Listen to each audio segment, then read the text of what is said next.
예, 저는 이한주 형제고요. 여기 이제 처음 사회는 여러 번 봤지만 수요 집회에서 처음 이제 간증 말씀을 하게 되는 것 같습니다.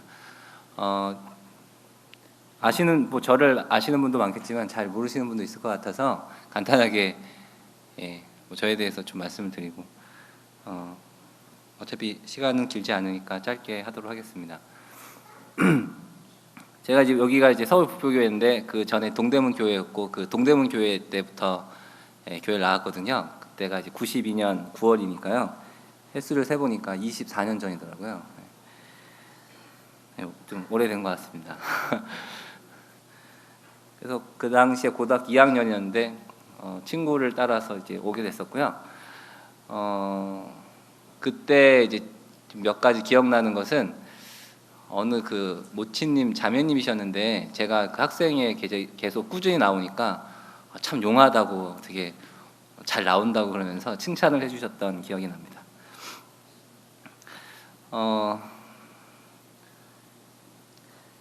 그래서 학생회 계속 활동을 했었고 저는 이곳에서 이제 대학도 가고 직장 생활을 하면서 또 결혼하고 계속해서 북부교회에서 계속 이렇게 섬겨올 수 있도록 주님께서 은혜를 베푸신 것 같습니다.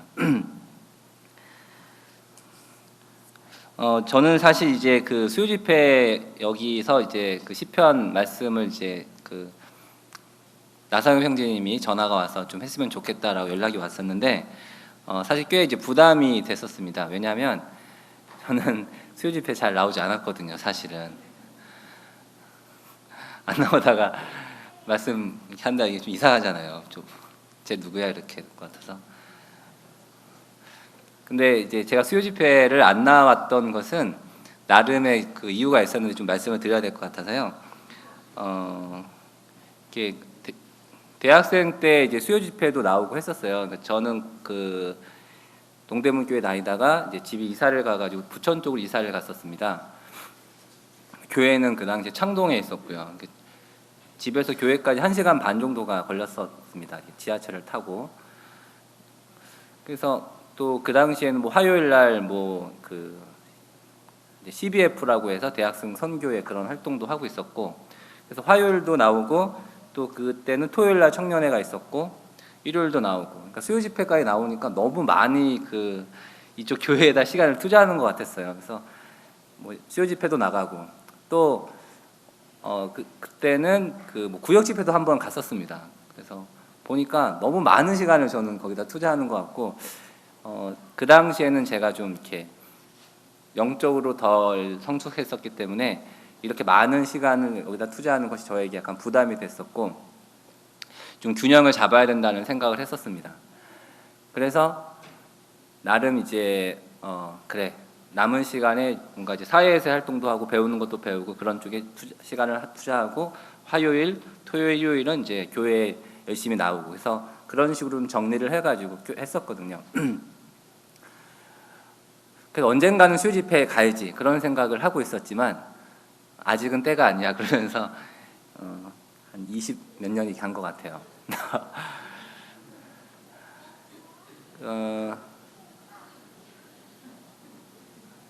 좀 부끄러운 변명이죠. 예. 이제 화요일 날 저는 학생회 교사에서 이제 섬기고 있고요. 화요일 날 이제 매주 모이게 됩니다. 그러니까 화요일 날 모였던 시간은 계속이었던 것 같아요. 그래서 뭔가 이제 저는 균형을 잡기 위해서 수요 집회는 좀 멀리 했었던 것 같습니다. 그런데 이제 최근에 그런 측면에서 구역 집회도 좀 멀리 하고 있었거든요. 재작년부터인가 이제 그래도 꾸준히 구역 집회를 나가게 됐는데 나가니까 이제 그 제 마음이 너무 좋은 거예요. 구역 집회에 나가서 이렇게 성도님들 만나고 뵙고 그거 자체가 저한테 힘이 되더라고요. 그리고 이제 그 상엽 형제에게서 전화가 와서 이제 그러면 왠지 이제 해야 될 것 같다는 생각이 들었습니다. 그래서 좀 지금 당장은 할 수 없고 시간을 좀 줘라 그렇게 한 다음에 그 전화를 받은 이후부터 수요 집회 계속 좀 꾸준히 나왔어요. 사실 꾸준히 나왔습니다. 네, 갑자기 탁 나오면 그럴 것 같아서 그리고 이제 주님이 허락하시면 1월 26일 날 제가 저기 아이파크 쪽으로 이사를 오게 돼요. 그래서 그때부터는 사실 뭐 집도 가까우니까 아마 이제 거의 변명의 여지도 없을 것 같고 잘 나올 거라고 생각하고 있습니다. 이제 주님이 올해 들어서 몇 가지를 저에게 말씀해 주신 것이 있는데 그런 측면에서 이제 꾸준히 나오게 될 것 같습니다.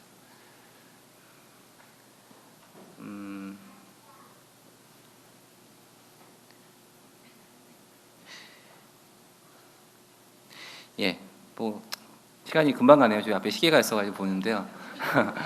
이 얘기 많이 하면 안 될 것 같습니다. 나중에 또 기회가 있다면 시편 130편을 함께 읽도록 하겠습니다. 시편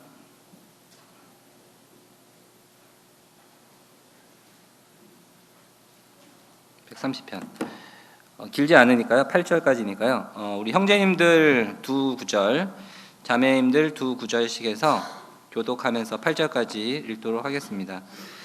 예, 함께 읽어주시면 감사하겠습니다. 시작.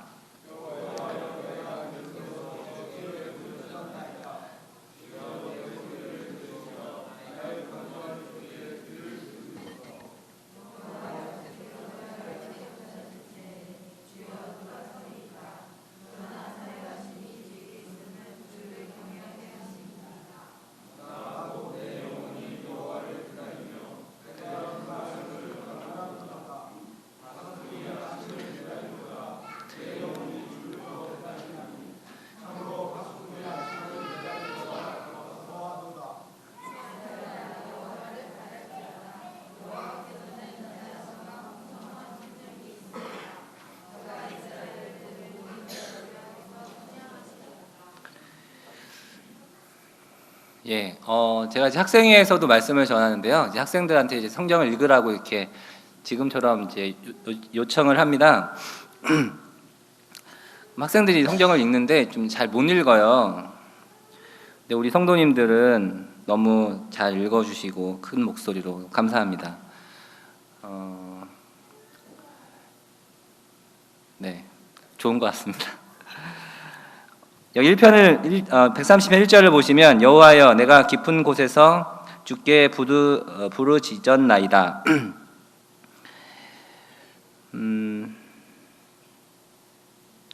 1편 그 1절 말씀을 보면서 어떤 그 장면이 혹시 연상되는 부분이 있으실까요? 여호와여 내가 깊은 곳에서 주께 부르짖었나이다. 저는 개인적으로 그 요나가 좀 연상이 되는데요. 요나가 이제 물고기 뱃속에 쏙 들어가가지고 이제 깊은 바닷속으로 들어가서 거기서 정말 간절하게 주님의 구원하심을 이렇게 기도하고 바라잖아요.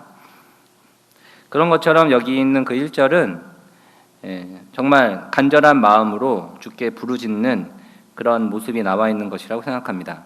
주여 내 소리를 들으시며 나의 부르짖는 소리에 귀를 기울이소서. 주께 간절히 주님을 찾고 있는 그런 사람의 모습이 여기 1, 2절에서 볼 수가 있습니다. 3절 말씀을 읽으면서 저는 여기 3절이 굉장히 좀 이렇게 강하게 느낌이 왔습니다.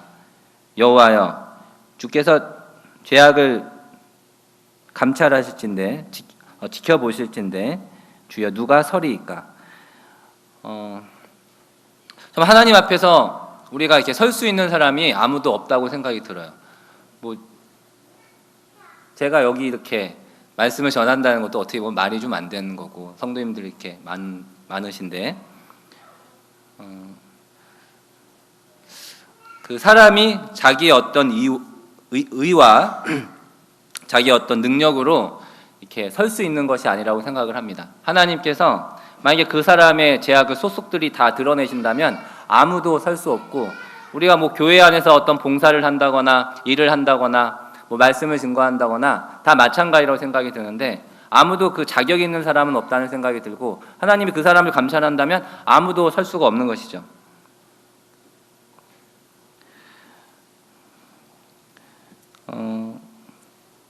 그래서 하나님 앞에서 그 자신의 모습이 드러난다면 정말 가슴을 치면서 나는 죄인이라고 얘기할 수밖에 없다는 생각이 들었습니다. 그 누가복음 18장 13절에 보시면 세리가 이제 기도하는 그런 성전에서 기도하는 그런 장면이 나오는데 멀리 서서 감히 눈을 들어 하늘을 쳐다보지도 못하고 다만 가슴을 치며 이르되 하나님이여 불쌍히 여기소서 나는 죄인으로소이다. 예, 이것이 어떻게 보면 하나님 앞에서 우리 인간의 취할 수밖에 없는 자세가 아닐까라는 생각이 들었습니다. 하나님이 우리를 감찰하시는데 아무도 설 수가 없는 것이죠. 그러나 이제 4절에 보면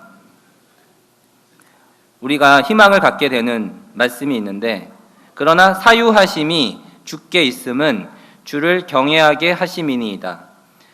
그렇지만 주님께서는 우리의 죄를 용서하시고 우리에게 은혜를 베풀어 주시기 때문에 우리는 주님 앞에 당당히 그 주님의 은혜를 의지하면서 설 수 있다는 생각이 들었습니다. 예, 제가 아까 전자 말씀드렸지만 저는 이 자리에 설 만한 자격이 사실 없어요. 예, 뭐 수요집회 나오지도 않았으니까. 하지만 이 말씀을 읽으면서도 저는 이제 그런 생각을 했습니다. 이 내 어떤 의와 나의 어떠함으로 이 자리에 서는 것이 아니라 주님께서 은혜로 허락을 해주시고 용서하시고 기회를 주시면 또 할 수 있는 것이다 라는 생각이 들었습니다.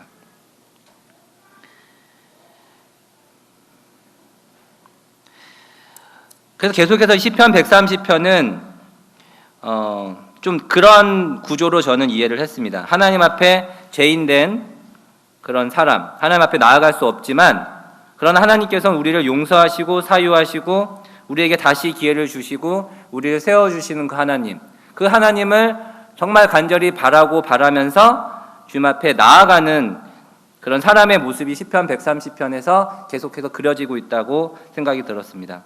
그래서 5절 이후를 보시면 계속해서 그런 말씀이 반복이 되는데요. 나 곧 내 영혼은 여호와를 기다리며 나의 주의 말씀을 바라는도다. 계속해서 주님을 구하는 것입니다. 6절 파수꾼이 아침을 기다림보다 내 영혼이 주를 더 기다리나니. 예. 여기서 이제 군대 생활 경험을 해보신 그 형제님들도 계실 텐데 저도 이제 군대 가서 경계 근무를 서보니까 교대 시간이 되면은 빨리 뒷사람이 와서 나를 이렇게 빨리 교대를 해주기를 간절히 바라게 되더라고요. 파수꾼이 아침을 기다린다는 것은 빨리 이제 여기서 그만 고생을 하고 다른 사람이 왔으면 좋겠다 그런 것인데 그 파수꾼이 아침을 기다림보다 더 여호와를 기다리나니 참으로 파수꾼이 아침을 기다림보다 더하도다.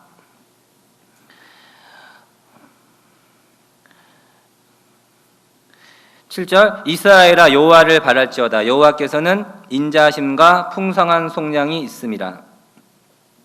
예, 계속해서 주님을 바라는 그런 모습인데 우리의 신앙생활이라는 것은 결국은 주님을 바라고 주님의 그 임재를 느끼고 주님을 알게 되는 것에 그 핵심이 있다는 생각이 드는데요. 그리고 그것만이 우리의 문제를 해결할 수 있다는 생각도 들었습니다. 주님의 그 임재를 느끼지 못하고 주님을 우리가 경험하지 못하면 그냥 인간의 모든 문제가 그대로 남아있고 그걸 해결하지 못하고 갈등 속에서 그냥 살아가게 되는 것이라고 생각을 해요. 시편 누가복음 말씀 한 편 찾아보시겠습니다. 누가복음 24장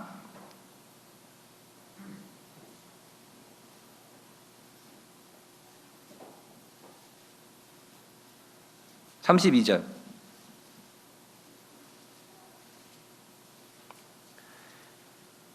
예, 어떻게 보면 잘 아시는 엠마오로 가는 두 제자인데요. 누가복음 24장 32절을 보시면 그들이 서로 말하되 길에서 우리에게 말씀하시고 우리에게 성경을 풀어주실 때에 우리 속에서 마음이 뜨겁지 아니하더냐 하고 33절 곧 그때로 일어나 예루살렘에 돌아갔거든요. 그러니까 엠마오로 가는 그 두 제자는 이제 어떻게 보면 믿음의 길을 뭐 떠나서 엠마오로 가고 있었다는 생각이 듭니다.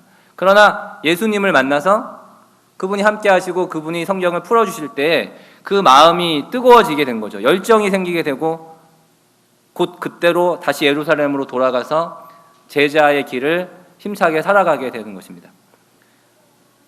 참으로 우리 안에 예수님이, 하나님이 우리를 만나주시고 우리를 그분의 임재를 깨닫게 해주시고, 그렇게 되면 우리의 그 영적인 그 신앙의 삶이 달라지게 되는 거죠. 정말 그래서 우리는 주님을 구해야 된다고 생각이 듭니다. 주님이 없이는 말씀을 듣고 말씀을 보고 기도를 하고 예배를 드리는 이런 것들이 어떻게 보면 다 무의미한 것이죠. 우리의 어떤 행동을 할지라도 주님을 경험하지 못하고 그분의 임재를 느끼지 못한다면 그냥 무의미한 종교 활동에 불과해지는 것입니다. 베드로도 그렇고 삭개오도 그렇고 주님을 만나면서 그들의 삶이 확 바뀌는 것을 보게 됩니다. 저는 최근에 이제 말씀을 준비하면서 이제 곰곰이 생각을 해봤어요. 시편 130편인데 예전에 이제 변화가 됐는데, 예전에 뭐 성경을 이제 많이 읽어야 된다고 그래서 뭐 잠언은 하루에 한 장씩 읽고 시편은 하루에 5편씩 읽으면 한 달이면 다 읽는다 그러면서 이렇게 읽으라고 그랬거든요. 근데 저는 시편이 개인적으로 이렇게 별로 이렇게 좋지가 않았어요, 솔직히. 뭐 이렇게 막 시편, 이렇게 시, 저는 이제 수학을 전공해서 이과 쪽이기 때문에 문학 작품 이런 거 별로 안 좋아하는데요. 시편 보니까 약간 좀 그런 뉘앙스인 거예요. 그래서 별로 재미가 없고 그랬습니다. 그런데 한 몇 년 전부터 시편 말씀을 보는데 시편 말씀이 좋더라고요. 이게 참 감사가 되고, 왜 이렇게 변했지? 그런 생각이 들었습니다. 그리고 이제 구역 집회도 어떻게 보면 예전엔 좀 부담이 되고 좀 그랬어요. 그런데 나가니까 좋더라고요. 그리고 수요 집회도 이렇게 나와서 말씀 듣고 이렇게 기도하고 가니까 너무 마음이 좋더라고요. 주님께서 이제 그런 부분에 대해서 가르쳐 주시고 교훈해 주시기 때문에 제가 그 마음에 대한 태도가 변한 것이라는 생각이 들었습니다.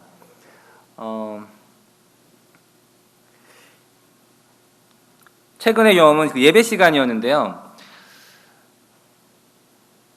예배 시간에 그 어느 형제님께서 이렇게 감사를 드리는데, 예전에는 이렇게 제가 집중을 못하고 자꾸 딴 생각을 좀 하고 막 그랬었어요. 근데 그때는 감사를 드리고 이렇게 하는데 그 감사를 함께 따라가면서 그 주님의 임재가 예배 시간에 이렇게 느껴지는 거예요. 그러니까 그 예배 시간이 너무 그 감사가 되고 생동감이 넘치고 너무 좋더라고요, 제 그 마음이. 그런 거라는 생각을 합니다. 우리가 하나님께 그 나아가는 모습이 있는데, 정말 주님을 구하고 찾으면 하나님께서 그분의 임재를 느낄 수 있게 해주시고 그분의 어떠하심을 우리가 알 수 있게 해주시는데, 바로 그렇게 되면 우리의 마음속에 열정이 되살아나고 우리의 마음이 뜨겁게 되고 정말 삭개오가 변하고 베드로가 변하는 것처럼 우리의 신앙생활이 달라지는 것이라는 생각이 들었습니다. 그래서